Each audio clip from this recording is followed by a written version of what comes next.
Punjabi community ਬਹੁਤ ਵੱਡੀ ਗਿਣਤੀ ਦੇ ਵਿੱਚ ਕੋਸ਼ਿਸ਼ ਕਰਦੀ ਆ ਜਿਹੜੇ ਮੁਲਕ ਦੇ ਵਿੱਚ ਆਪਾਂ ਰਹੀਏ ਉੱਥੇ ਆਪਣਾ ਜਿਹੜਾ ਗੁੱਡ ਜਿਹੜਾ ਆਪਾਂ ਕ੍ਰੈਡਿਟ ਸ਼ੋ ਕਰੀਏ ਵੀ ਬਹੁਤ ਵਧੀਆ ਹੈਗੇ ਆ, ਹਾਰਡ ਵਰਕਰ ਆ, ਸੇਵਾ ਕਰਦੇ ਹੈਗੇ ਆ, ਹਰ ਇੱਕ ਦੁੱਖ ਸੁੱਖ ਦੇ ਵਿੱਚ ਭਾਈਵਾਲ ਹੁੰਦੇ ਆ।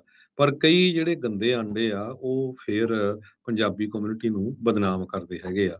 ਫਰਿਜ਼ਨੋ ਤੋਂ ਖਬਰ ਆ ਰਹੀ ਆ ਕਿ ਫਰਿਜ਼ਨੋ ਦੇ ਵਿੱਚ ਇੱਕ 59 ਸਾਲਾਂ ਸੈਨ ਫਰਨਾਂਡੋ ਵੈਲੀ ਦਾ ਜਸਪ੍ਰੀਤ ਸਿੰਘ ਉਸ ਨੂੰ ਫਰਿਜ਼ਨੋ ਦੀ ਪੁਲਿਸ ਵੱਲੋਂ ਅਰੈਸਟ ਕੀਤਾ ਗਿਆ ਹੈ। $5 ਲੱਖ ਦਾ ਬੈਸਟ ਬਾਈ ਦਾ ਸਮਾਨ ਜੋ ਚੋਰੀ ਦਾ ਸੀ ਉਹ ਉਸ ਤੋਂ ਰਿਕਵਰ ਕੀਤਾ ਗਿਆ ਹੈ। ਕਹਿੰਦੇ ਵੀ ਬੈਸਟ ਬਾਈ ਦਾ ਮਰਚੈਂਡਾਈਜ਼ ਰਿਕਵਰ ਕਰਨ ਲਈ ਇੱਕ ਫ੍ਰਿਜ਼ਨੋ ਕਾਉਂਟੀ ਦਾ ਅਨਇਨਕਾਰਪੋਰੇਟਡ ਪਾਰਟ ਜਿਹੜਾ ਉੱਥੇ ਦਸੰਬਰ ਪਹਿਲੀ ਨੂੰ ਹਾਈਵੇ ਪੈਟਰੋਲ ਨੂੰ ਕਿਸੇ ਨੇ ਕਾਲ ਕਰਕੇ ਦੱਸਿਆ ਕੋਈ ਸਸਪੀਸ਼ੀਅਸ ਐਕਟੀਵਿਟੀ ਚੱਲ ਰਹੀ ਹੈਗੀ ਆ। ਤੇ ਜਦੋਂ ਉਹ ਉੱਥੇ ਗਏ ਤਾਂ ਇੱਕ ਟਰੱਕ ਦਾ ਟ੍ਰੇਲਰ ਦੂਜੇ ਟਰੱਕ ਦੇ ਟ੍ਰੇਲਰ ਦੇ ਨਾਲ ਦੋਨੋਂ ਜੋੜ ਕੇ ਲਾਏ ਹੋਏ ਸੀ ਤੇ ਇੱਕ ਟਰੱਕ ਦੇ ਵਿੱਚੋਂ ਅਨਲੋਡ ਫਟਾਫਟ ਜੋ ਆ ਇਹ ਸਮਾਨ ਦਾ ਕਰ ਰਹੇ ਸੀ। ਸੋ ਪੁਲਿਸ ਨੇ ਮੌਕੇ ਦੇ ਉੱਤੇ ਜੇ ਫੜ ਲਿਆ ਤੇ ਜਦੋਂ ਸਾਰਾ ਉਹ ਸਮਾਨ ਚੈੱਕ ਕੀਤਾ ਗਿਆ ਬੈਸਟ ਬਾਈ ਤੋਂ ਚੋਰੀ ਕੀਤਾ ਹੋਇਆ $5 ਲੱਖ ਦਾ ਇਹ ਸਮਾਨ ਸੀ। ਜੀ ਲੋਡ ਦਾ ਲੋਡ ਹੀ ਜਿਹੜਾ ਜੋ ਸਿੰਘ ਜੀ ਗੈਪ ਕਰਨ ਨੂੰ ਇਦਾਂ ਲੱਗਦਾ ਸੀਗਾ ਵੀ ਉਹ ਫਿਰ ਰਹੇ ਸੀਗੇ ਤਾਂ ਹੀ ਇੱਕ ਟਰੱਕ ਚੋਂ ਦੂਜੇ 'ਚ ਜਿਹੜਾ ਲੋਡ ਅਨਲੋਡ ਕਰਕੇ ਉਹ 'ਚ ਪਾਉਣ ਜਾ ਰਹੇ ਸੀਗੇ। ਤੇ ਸੋ ਪੈਲਟ ਦੀਆਂ ਤੁਸੀਂ ਉਸ ਵਿੱਚ ਤਸਵੀਰਾਂ ਦੇਖ ਸਕਦੇ ਹੋ ਉੱਦਾਂ ਦੀ ਉੱਦਾਂ ਰੈਪ ਜਿਹੜੇ ਉਹ ਪਏ ਆ।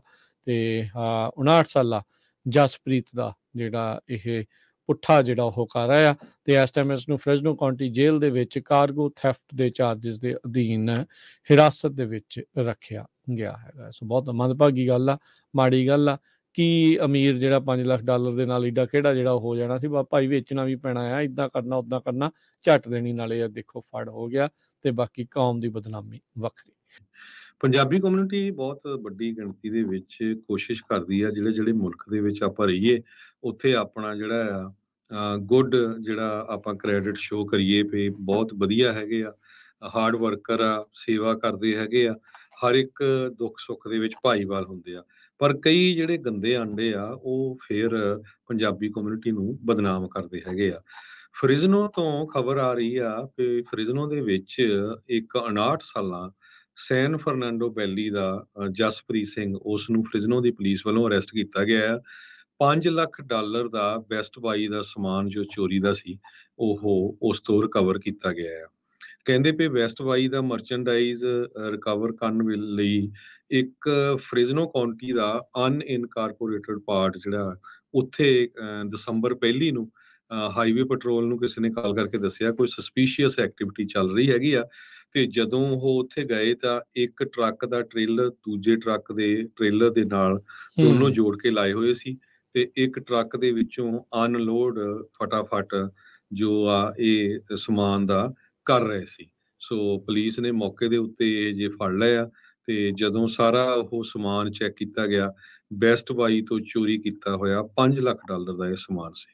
ਜੀ ਲੋਡ ਦਾ ਲੋਡ ਹੀ ਜਿਹੜਾ ਜੋ ਸਿੰਘ ਜੀ ਗੈਪ ਕਰਨ ਨੂੰ ਇਦਾਂ ਲੱਗਦਾ ਸੀਗਾ ਵੀ ਉਹ ਫਿਰ ਰਹੇ ਸੀਗੇ ਤਾਂ ਹੀ ਇੱਕ ਟਰੱਕ ਚੋਂ ਦੂਜੇ 'ਚ ਜਿਹੜਾ ਲੋਡ ਅਨਲੋਡ ਕਰਕੇ ਉਹ 'ਚ ਪਾਉਣ ਜਾ ਰਹੇ ਸੀਗੇ। ਤੇ ਸੋ ਪੈਲਟ ਦੀਆਂ ਤੁਸੀਂ ਉਸ ਵਿੱਚ ਤਸਵੀਰਾਂ ਦੇਖ ਸਕਦੇ ਹੋ ਉੱਦਾਂ ਦੀ ਉੱਦਾਂ ਰੈਪ ਜਿਹੜੇ ਉਹ ਪਏ ਆ। ਤੇ 59 ਸਾਲਾ ਜਸਪ੍ਰੀਤ ਦਾ ਜਿਹੜਾ ਇਹ ਪੁੱਠਾ ਜਿਹੜਾ ਉਹ ਕਰ ਰਿਹਾ ਆ ਤੇ ਇਸ ਟਾਈਮ ਇਸ ਨੂੰ ਫ੍ਰਿਜ਼ਨੋ ਕਾਉਂਟੀ ਜੇਲ੍ਹ ਦੇ ਵਿੱਚ ਕਾਰਗੋ ਥੈਫਟ ਦੇ ਚਾਰਜਸ ਦੇ ਅਧੀਨ ਹਿਰਾਸਤ ਦੇ ਵਿੱਚ ਰੱਖਿਆ ਗਿਆ ਹੈਗਾ। ਸੋ ਬਹੁਤ ਮੰਦਭਾਗੀ ਗੱਲ ਆ, ਮਾੜੀ ਗੱਲ ਆ ਕਿ ਅਮੀਰ ਜਿਹੜਾ $5 ਲੱਖ ਦੇ ਨਾਲ ਏਡਾ ਕਿਹੜਾ ਜਿਹੜਾ ਹੋ ਜਾਣਾ ਸੀ। ਭਾਈ ਵੇਚਣਾ ਵੀ ਪੈਣਾ ਆ, ਇੱਦਾਂ ਕਰਨਾ ਉੱਦਾਂ ਕਰਨਾ, ਝੱਟ ਦੇਣੀ ਨਾਲੇ ਦੇਖੋ ਫੜ ਹੋ ਗਿਆ ਤੇ ਬਾਕੀ ਕੌਮ ਦੀ ਬਦਨਾਮੀ ਵੱਖਰੀ।